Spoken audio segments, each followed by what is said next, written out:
A recent fact-finding mission led by a FUM Miami delegation showed a country in deep crisis. In Anse-à-Pitre, Haitian migrants who have been deported from the Dominican Republic since 2015 still live in conditions not fit for human beings at the border. My name is Saint-Pierre Beaubrun. I am the coordinator for GAR. GAR is the group that support people who are deported and refugees who are sent back.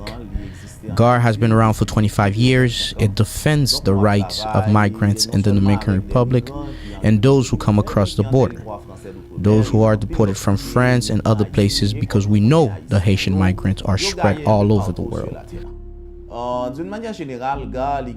GAR's strategy is to advocate for the rights of these migrants with Haitian authorities, but also in front of international organizations. GAR provides legal and humanitarian assistance to improve their condition. We help them legal when they are located. We also provide humanitarian assistance to the deportees. We help them with legal issue where they are located. We also provide humanitarian assistance to the deportees. At the border of Haiti and the Dominican Republic, in Anse-à-Pitre, the deportees' conditions are deplorable. We try to improve their situation, which is horrible condition that can bring tears to your eyes. When you see how human beings are living in a very difficult situation, GAR knows these people because it has been around for 25 years. And Anse-à-Pitre work mainly at the borders. We know the existence of these people since we have offices at Anse-à-Pitre and other borders. We are able to bring resources to help them. However, our resources are limited. That is why some of them are dying in misery, an extremely difficult situation. Unfortunately, the state of Haiti has not done anything to help these people who continue to live in subhuman conditions in the dust.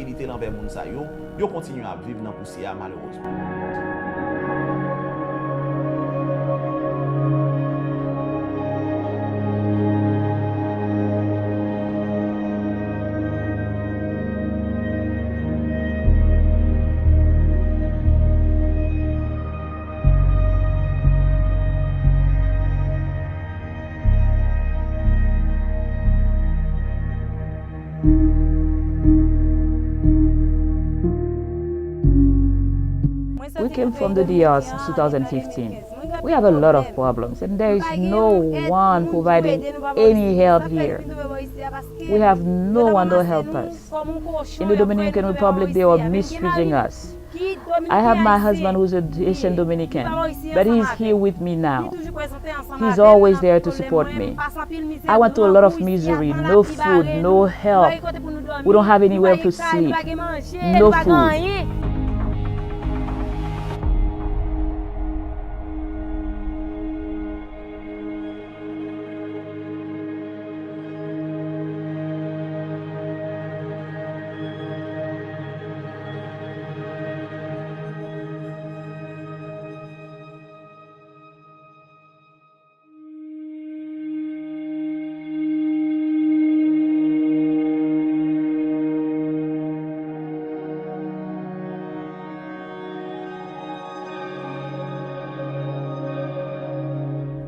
The place where I was staying at in the Dominican Republic was vandalized and destroyed.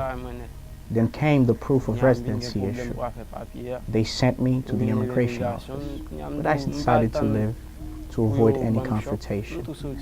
Finally, I came here and someone allowed me to stay. I stayed. However, there is nothing to do here, so we sleep.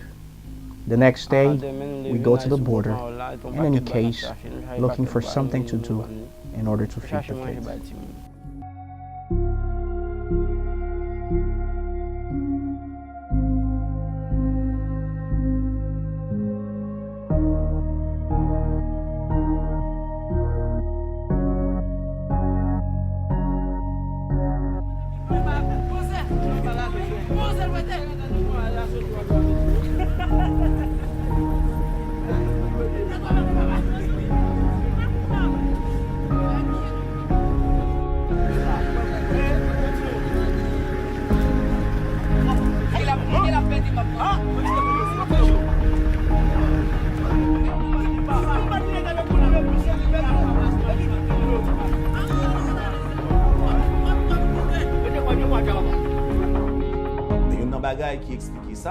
How can we explain this? Why did they come?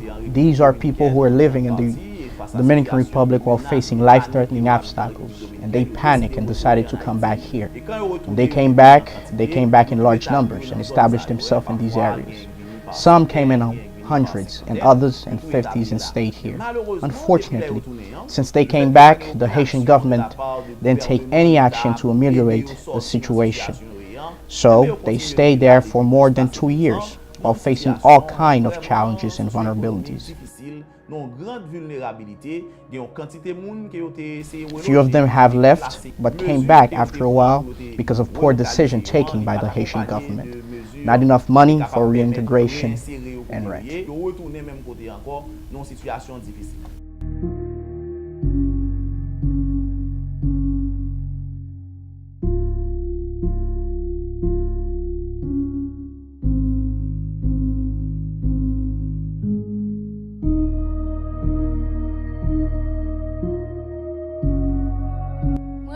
I got a little bit of money.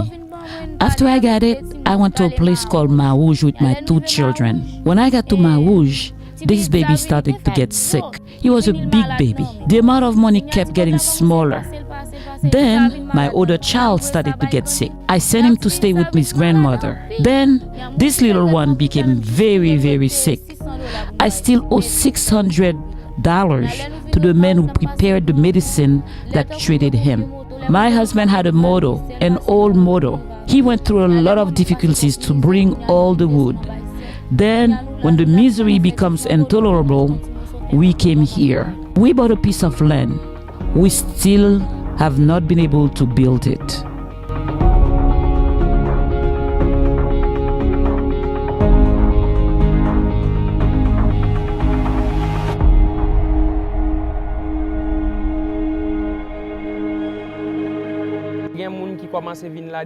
Some people started to come here June 15, 2015, up to now.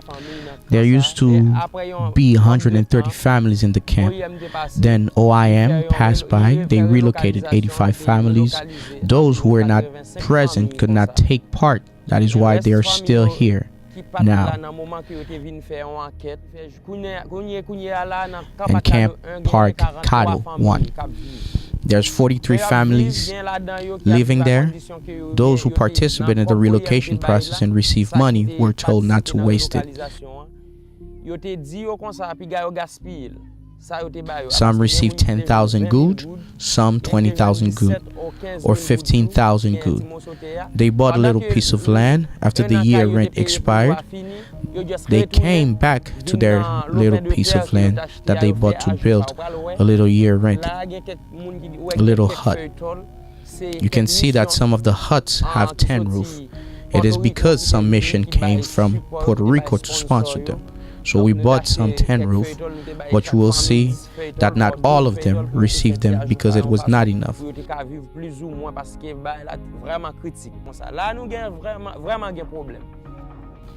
have a lot of problems. We have education problem, health problems, water problem. We drink the water from the river, but it's contaminated because people do what they are not supposed to do in the riverbank. Animals die in the river, and it is the same water that we are drinking.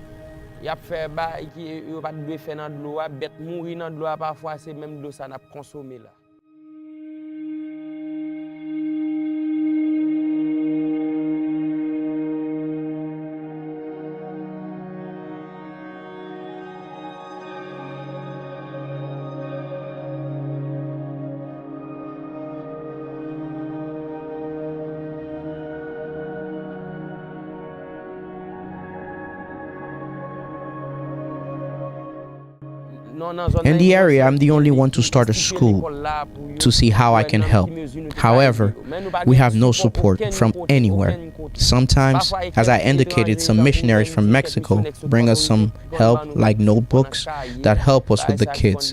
Beside that, nothing else.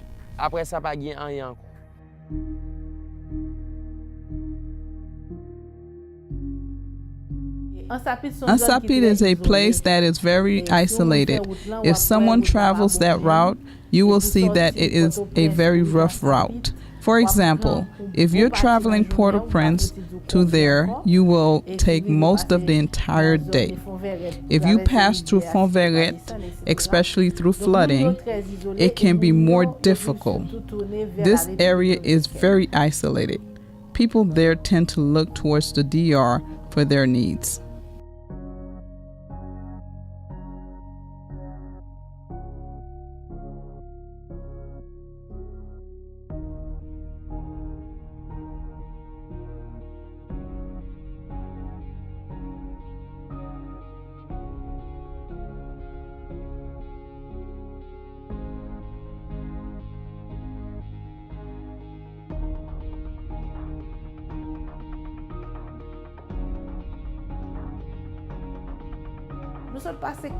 We just went through 4 years of drought, which aggravated the situation for the farmers, hence the people. This is one of the reasons why most of the people left. The people were pressured to leave the areas where they were living. Some ran, some got arrested and dropped off the border. Those who fled or stayed at the border stayed with the hope of someday returning, because in Haiti, they cannot envision how they will live.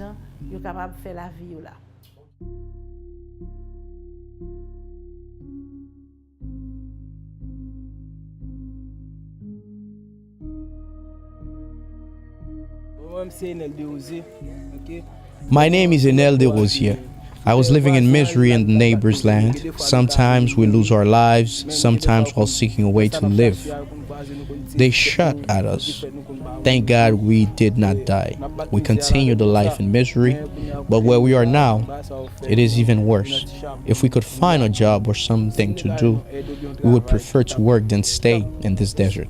All the young people talk about this at times, how it would help to get a job here, because we do not want to return to the DR where they would beat us and mistreat us. That is why some do whatever they find, like shoe cleaning, others dug holes to build latrines. It is not much, but we resign ourselves to stay still.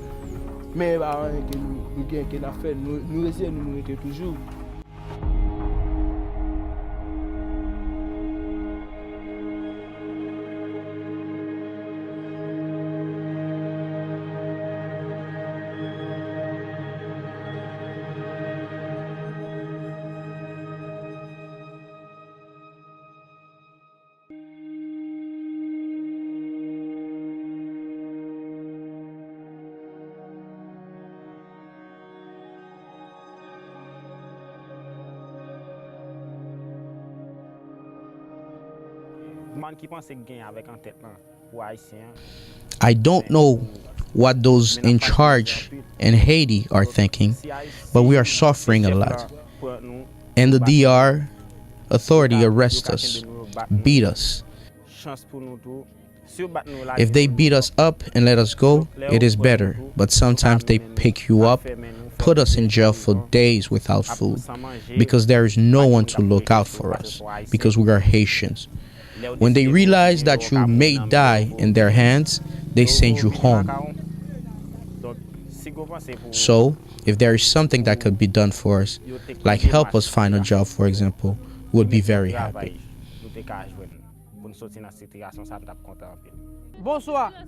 Good evening. I am Lavely Elixir. I'm one of those born in the Dominican Republic. I grew up in the Dominican Republic. I had 3 children in the Dominican Republic. I'm one of the people the Dominican Republic deported to Haiti with all my children. I can tell you that I do not know most of my families. I recognize only a few. But when I was deported to this camp, the others welcomed me because I'm one of them. I say thank you because they welcomed me in the camp. But while at the camp, the Haitian government has done anything for us. I'm simply living with a Haitian woman and I have a daughter. I divorced my Dominican wife. I like Haitian women, so now I am with a Haitian woman. But here, we need everything. There is no water, no resources, no house. There is nothing for the children. It is an impossible situation. The Dominican Republic should help this nation because it is poor. Immigration in the DR mistreat the Haitians so that they can live, but there are some born in the Dominican Republic who know nothing about Haiti. So when you deport them and close the door on them, they do not know where to go. They have no family in Haiti because they were born and grew up in the Dominican Republic. No tienen ninguna familia porque no conocen a nadie. Son nacidos y criados en el país dominicano.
Most of the homes destroyed by Hurricane Matthew have yet to be rebuilt. Several camps that have sprouted afterwards are still full to capacity, whether in the camps at the border of Santo Domingo and Haiti or in the south where Hurricane Matthew wreaked havoc. The Haitian government has not been completely absent. It has not been able to relocate the homeless or provide assistance to help people in the south rebuild. The survivors who show unbreakable faith, courage, and resilience in all circumstances are doing their best to rebuild, but it is an impossible task when you've lost everything.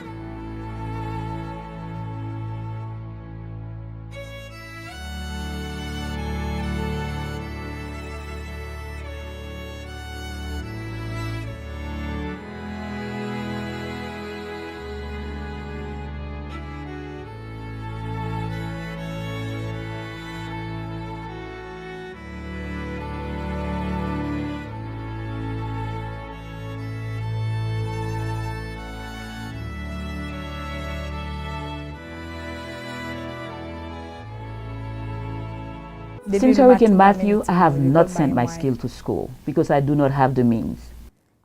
I have 4 children. They spent the year without going to school because since Matthew, I lost everything. Their father died and then my mom died. My name is Molette Verville.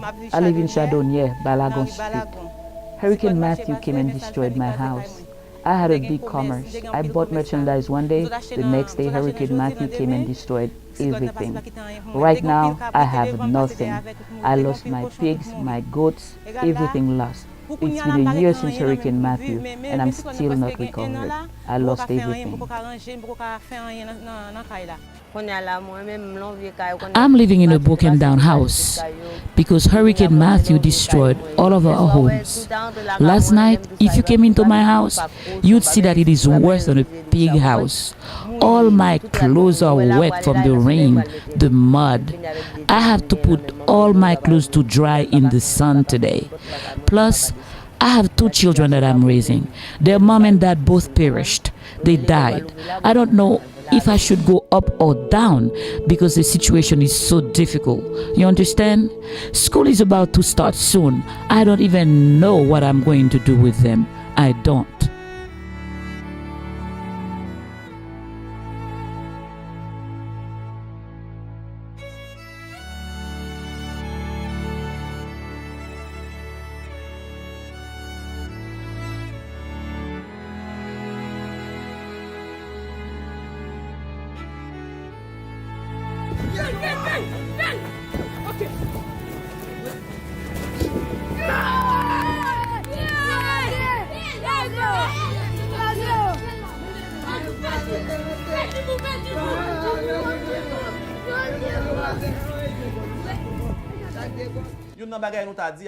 What I would suggest to these foreign countries who are friends of Haiti, if they are truly Haiti's friends, they should act in a way to help Haiti to rebuild itself so that its children can have a better life. But these countries are aware of the state of Haiti with the recent hurricanes, the earthquake a few years past. All the people who are being deported in Haiti cannot even welcome and absorb them. This is not the time to make the situation worse by deporting more people to Haiti. Additionally, those migrants who live in other countries are the ones taking care of their families in Haiti because the state of Haiti is irresponsible. The money sent back. It allows children to go to school and the rent to be paid in Haiti. Deporting these people now would cause grave damages to Haiti and to the people. Well, this is like adding salt to an open wound. I just explained to you all the circumstances of the people who came from the DR. I talked to you about the area of Ansapid. There are people from all over the country. Until now, the government has not been able to do anything. Imagine people who were living in the U.S., who were making a decent living, some being TPS recipients who were able to stay and work. Now they are being threatened to be sent back to Haiti. These people were the source of revenue for their families. Don't forget, we are talking about over $2 billion of transfer to Haiti. Most of this money goes to families who are not working in Haiti. They depend on these resources to feed and send their children to school. If those of us who are here cannot get help, we cannot live the way we'd like to. If you send more people now, it would be like sending them to die. There is nothing else. If they deport more people and send them to us, if a little help comes, like a few bags of rice, I was going to get one. I'll have to get half because the others have to find a little bit too. If they come to Haiti, things will be harder. Understand, if a marmite of rice costs $3, now it will cost $10. People will not be able to eat. People will not be able to live. In this way, the country will disappear. The country will completely break down. If they deport all these people to Haiti the way it is now, we might as well dug a hole and bury ourselves. The way things are now, there is no room to absorb all these folks. It will be difficult. We just can't. If they come to Haiti, we will all die. They are the ones who send money for us to leave. If they come, then we're done. Nothing serious going on here. What are they going to do? What are they going to do? There's no job. If people are living in the US and they want to deport them, I'm living here, I know what I'm going through. If they deport them, what are they going to do? Where are they going to go? That is why I would ask the government to hold them a little longer in the US. I'm living in the country. I know the misery I'm going through. If those folks are deported, they will send them to live in misery too, like me.